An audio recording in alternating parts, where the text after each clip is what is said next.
Nobody's about to see me do this, watch. The lady was very nice. That's what I had to do because my ball was right here in the rough, Jimmy.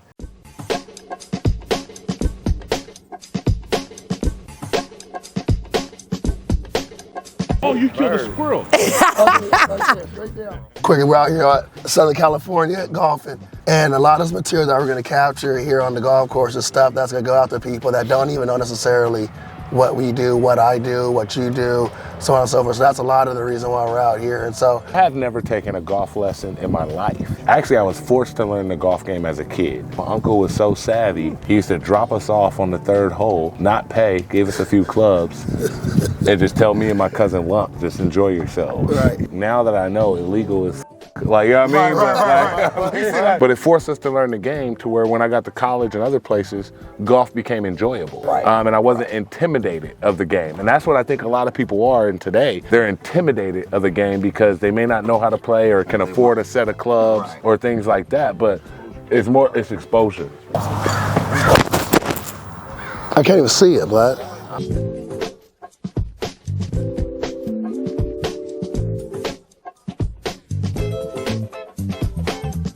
How important is golf to business? golf, I would say important, it's social. So you can chit chat. Look at all these people talking over here. You know, you can do this in golf. It's kind of hard to do this in basketball. So really it's just a vehicle that you chit chat. But then once you're chit chatting with folks, that's when the business happens, right? First you build rapport, figure out what you guys are like, comment in, what's a win-win, and then go execute it. Okay, hold on. You better back up and warm up a little bit. I did. Behind that duck. Oops. There you go. See? That's a practice. That was my practice. Ooh. Ooh. Oh! I hit it. Oh, you killed a squirrel. Straight down. Do you think that you being a woman in business impacts how you Everything navigate? all the time. So being a woman in business affects everything I do in regards to how I interact with people, how I present myself. I completely and totally understand, and while I maybe don't agree with it, I understand that how I present physically is going to be more of an impact than how they present physically. I know that I have to know what I'm talking about because people are already going to assume that I'm just the girl that they brought in and I don't really know anything. Because my background is a little bit different from theirs and I don't have this very extensive, impressive resume in regards to what people normally care about, I have to show my worth a little bit more than they do. People listen to them when they talk. I kind of have to make my presence a little bit more known. What's your advice to like women in business? Be confident in yourself. Women in business, be confident in yourself. Don't let them scare you.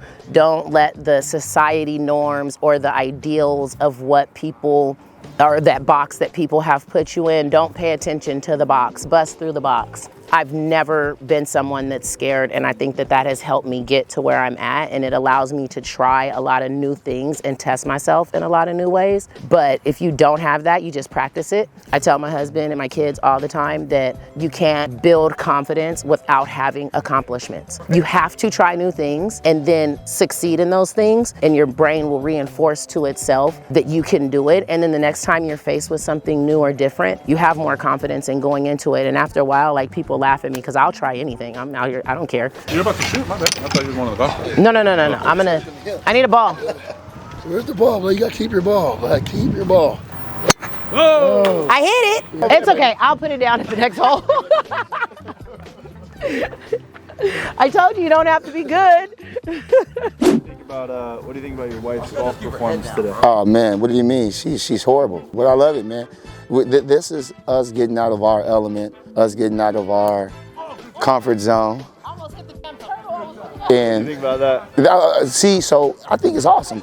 So what's cool about Joy is she doesn't mind up. Like, she doesn't mind looking silly. I'm the complete opposite. I hate it. It drives me insane. So having her allow me to ease into mistakes, man, it's pretty cool, honestly. I'm an educator by trade, and the most important thing in business is risk-taking, being able to take that risk. Why is golf important for business? This networking. It gets an individual out of their element, so you have an opportunity to just talk business and not have the pressure of, trying to close the deal, but building a relationship. My name is Justin Francis. I go by Jay. I'm a real estate developer specialized in low-income housing tax credits. I'm also a principal in XYZ Fund, which we specialize in storage, ownership, development, and management. Why do business and golf go so well together? You get 4.5 hours to make a pitch and make a deal. So if I'm out here and we're talking about something you're interested in I'm doing, I do multifamily development, typically real estate development. I really specialize in low-income housing tax credits, but you get 4.5 hours to chit-chat about what you're doing. And they can't go anywhere, so it's better than the elevator pitch. Now come on, Leon, you should be over us, bro. Oh, that didn't look so good. You want to dip down a little bit? That practice shot didn't look good. He shouldn't be nowhere near me. That's why, you know. But yeah, you get 4 hours to hang out and chat about it. And there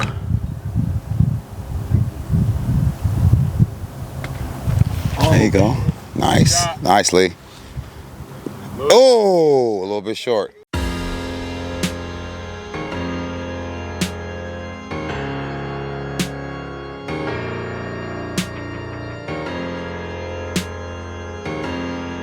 That's very beneficial. Pressure does not bust pipes. It may bust your pipes, may bust somebody else's pipes, but pressure is made to make diamonds too. So if you believe to stay under pressure, you will shine eventually. To stay under that pressure and grind under pressure. That's what it is, grind under pressure. I believe in that. Pressure makes diamonds, baby. Oh, Where can you see it? I can see. Oh, no, you're right side of the green. Come on down. Ooh. I made a few business deals on the golf course to where actually my first business, Three Trees, got out there, developed on the golf course as an idea. That was one of the things I actually jumped off when I first met Tonio and jumped into business and developing that project. I also, we opened our first boxing gym from kind of talking about it out here on the golf course. I actually kind of playing around, play fighting on the golf course after winning or losing a round, and I ended up opening 2 boxing gyms. So business is always done out here on the golf course for us. What are the fans for? The fans are out here for when it's over about 90, 100 degrees out here, usually during the summertime. Those fans blow a cold mist for you while you're out here getting your putt on. So it's actually a beautiful thing when it's actually really, really warm out here, but nobody's about to see me do this, watch. That's what I had to do because my ball was right here in the rough, Jimmy. You know what I mean? Show them how it's done.